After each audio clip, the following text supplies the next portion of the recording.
Good day friends, I'm Dr. A.S.K. Gupta and I'm going to talk to you about the mitral stenosis being seen in a old age patient rather than middle aged patient. He is a patient around 55 years of age and he has come to us for the echocardiographic examination for the first time, and he has been having breathlessness and it has increased over the period of last 1 month during the winter season. If you see carefully, this is the plex view of the heart, and you can see that there is a calcification focus in the anterior mitral leaflet. The posterior mitral leaflet is hardly having any motion and the aorta appears to be normal. The left ventricle cavity appears to be normally contracting and the left atrium seems to be grossly dilated. You might be worrying that mitral stenosis, what is something big about it, but it is important to understand that mitral stenosis presenting for the first time at the age of 55 years is something which is not uncommon and it is commonly missed, and these patients, they are labeled as patients of COPD or patients of heart failure. But when we do the echocardiography, we find that there is a structural lesion which can be cured by the therapeutic intervention. And most of the times the mitral stenosis at this age even is because of the rheumatic origin. So all the patients with failure and breathlessness should be scanned by the echocardiography at least once, so as to rule out the valvular lesions. The four-chamber view of the patient's heart, and you can see that this is the mitral valve, and the mitral valve is thickened, sclerotic, calcified, and the opening of the mitral valve is extremely reduced. And if I see it in the color, then I can find there is a strong jet of blood flow from the left atrium to the left ventricle, giving rise to increased velocity across the mitral valve and the increased pressure gradient across the mitral valve. So we are dealing with a case of severe mitral stenosis.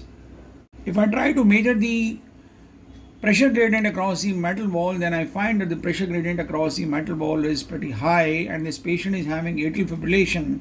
When I try to measure the pressure gradient across the mitral valve, I find that the pressure gradient across the mitral valve, the mean pressure gradient is around 9 millimeters of mercury, suggesting that this patient is having severe mitral stenosis.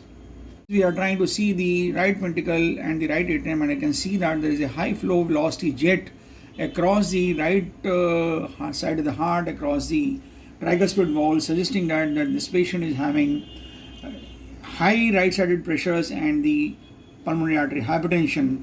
If I try to see the inferior vena cava, I find that the inferior vena cava is nearly flat without any collapse during the inspiration, suggesting that the right atrial pressures are increased.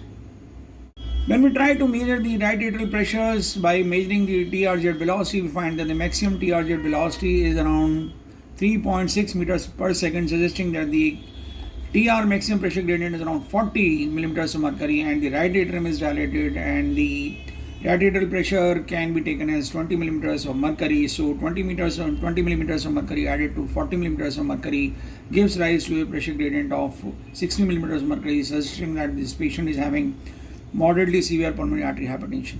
I have a patient who has mitral stenosis, who has atrial fibrillation, who has high gradient across the mitral valve.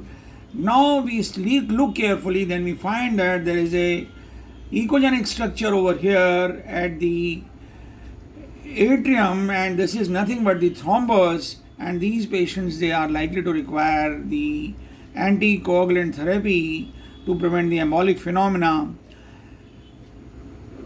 And if I try to measure this thrombus into 2.5 centimeters, suggesting that this patient has a large thrombus, but the thrombus is not mobile and thrombus is fixed and it has a smooth surface, but this patient is likely to require anticoagulation for a long time to prevent the embolic phenomena. If you see carefully, you see that the posterior mitral leaflet over here, which is seen in the M mode, appears to be nearly stationary, and the anterior mitral leaflet is moving, but the opening between the anterior mitral leaflet and the posterior mitral leaflet is compromised. This is trying to show you the mitral valve apparatus through the short axis view, and you find that both the anterior mitral leaflets and the posterior mitral leaflets, they are sclerosed, thickened, and mitral valve apparatus has been thickened and sclerosed all over, giving rise to a nearly small mitral orifice through which the blood is going from the left atrium to the left ventricle, giving rise to a severe mitral stenosis. And in this, you can see that there is a small amount of mitral regurgitation also across the mitral wall.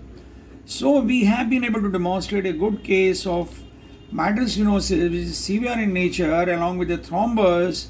And I hope you like our video. In case you like our video, please do not forget to press the like button, share the video among large number of your friends so that maximum of people can be benefited.